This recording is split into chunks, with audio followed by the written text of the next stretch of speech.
Bitene jouer kalo kile wolonfila samba flani muga ani duru ame aw bela jelen fo aw ka wakati cogoya kuna foni wati sira ayaw bisimila.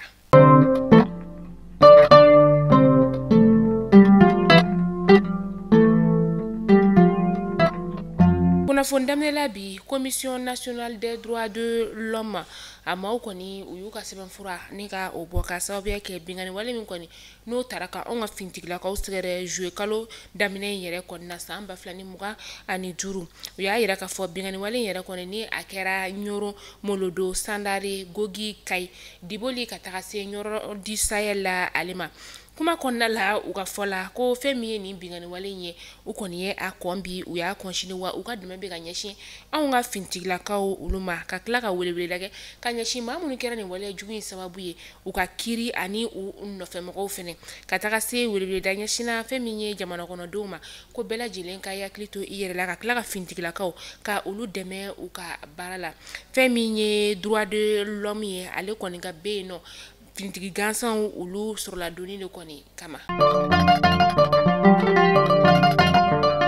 Ibrahima Jawara ni ale ye usine stone tigi usine stone na ale be selenkenyi ni usine balebeleba yere koni bamagaci wale tigila maw ye tasma de koni do ala ni ka ajeni akera jouer kalo damne na samba flani muga ani duru Ibrahima Jawara abora ni ka aklina koni ka ofo aye folike ni nga nyeshin mamunu ye ademe ka usine ni ka alejo usine barakela okata se ajenyo ma aye folike ni nga nyeshin ubema kakla ka yira ka foko kura ko ni usine nkoni ale jenna ota yira ka fo ko femi nye gelea koni obesinsini wa ota yira ka fo ko barato koni uluteto sena usine jenna chiendo adusuka sibe akan wa fenchaman koni o chena nga ya fadeli ote ako koni ninga o chema lendu nga benkelema kado dakelen fe ninga bo dakelen fe aye o folikanke ninga nyeshi maliendu ma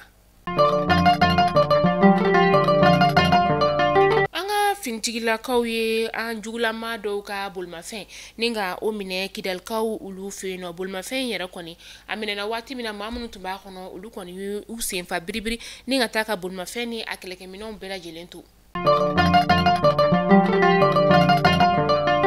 anga sanfɛ kalanso min be no femi ye ulu ka syndicat ye u bɔra ka yira ka fɔ u ye u ka laɲini min ni ka o kɛ kan ka jamana marabaw kɔni kelen ka u ɲɛci u ka laɲini kɔni ulu ka laɲini min yɛrɛ kɔni n'u be ka ɲini n'a tɛ ka lasabati lakɔli karamɔgɔ ni o ye sanfɛ kalanso maaw ye ulu kɔni y'a yira ka fɔ k'u bɛna baarabila min yɛrɛ kɔni n'u tun y'a boloda kabi juin kalo tile 18 tɛmɛnen san 2020 ani 5 u bɛna a sigi sen kan u bɛna lɛrɛ 444 ni ka o de kɛ baarabila la a bɛna daminɛ bi juin kalo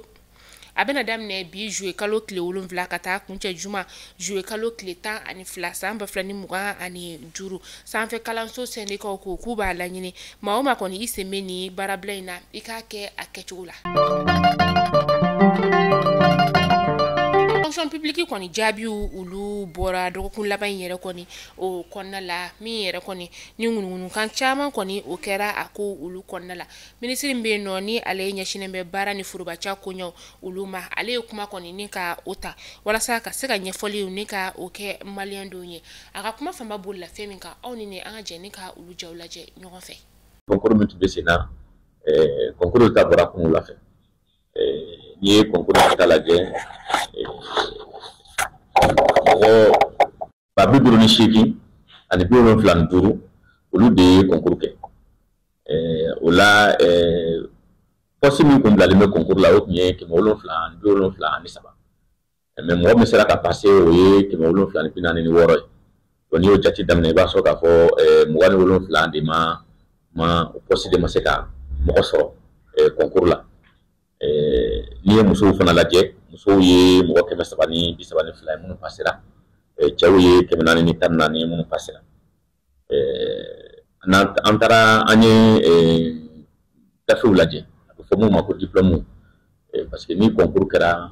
diplôme bɛɛ vérifier k'a lajɛ n'i y'a sɔrɔ i ka diplôme ka ɲi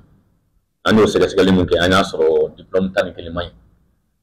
comme an b'a kɛ santɔ la cogo min na o diplôme ninnu olu bɛ la ka taa kiiritigɛlaw ka bolo kan wasa olu ka ɲininka u ye nin papiye ninnu bɔ yɔrɔ jumɛn na ɲangili min kan ka da u kan o bɛ da u kan.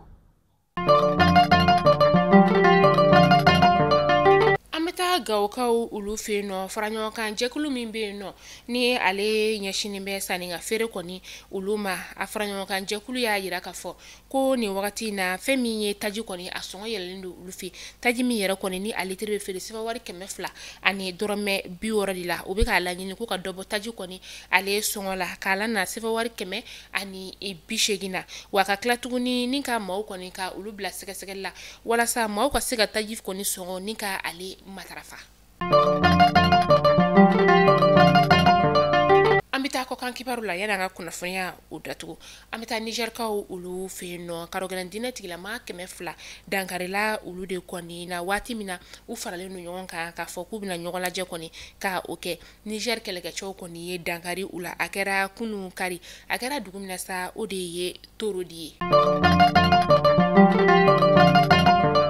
Ametaka République démocratique du Congo kerenkena gwa faba mbeni albe wele ko Kinshasa ka koni fe no ni wakati na femi ye kolerai ale konni doni be uka dugu o konna la kosobe uka jamana nyama ni o Felix Tshisekedi ale koni ministre kuma o senfe ale ya yira ka fo ko femi ye ma keme wolonvla ulu koni bonena unina ama keme wolonvla la sa akara janvier kalo o konna la ma bisaba bonyango ulu koni o bora Kinshasa dugu koni o konna la Sud-Afrique jamana o konnala uka jamana nyamani o Cyril Ramaphosa ni wakati na alibe Brazil jamana o konnala mini atara brick some koni ola ni jamana nyamani yere koni atara furuba panguru odi konna ka sababu yake aka jamana nyama panguru koni o chienindo musaka yere koni masika soro ninga o panguru yere koni gla Ameta togo ka ulu fe no ma bisaba anikele ule tume kiri tigila ma onyama juma temeni koni ola ka sababu yake u koni tumika jamana koni ninka nyini kwa obo achugu ya koni ola ni manu nun koni welela ka sababu yake juen kalo kile muganu wora amuganu wolo vla kata se amugwa ani shegima togo la ka influenceur mun koni tigile me jamana o koka ulu koni ka la nyini ye kwa jamana nyama koni ka fanga koni ninka obla ni o foro nyasimbe asababu ya la sa jamana marabago ya yira ka fo ko ma ulu vla koni bonena anina ma chama fene koni ulu fene jugina Mali kuna foni jabarani la jebo aw kulo garze kala ni kuna fona libi ni ga daw kelengin la bela jilin kuluka aw ni chakol la mel ko nyumana aw kambe shini inshallah kuna fon kura ulu kenega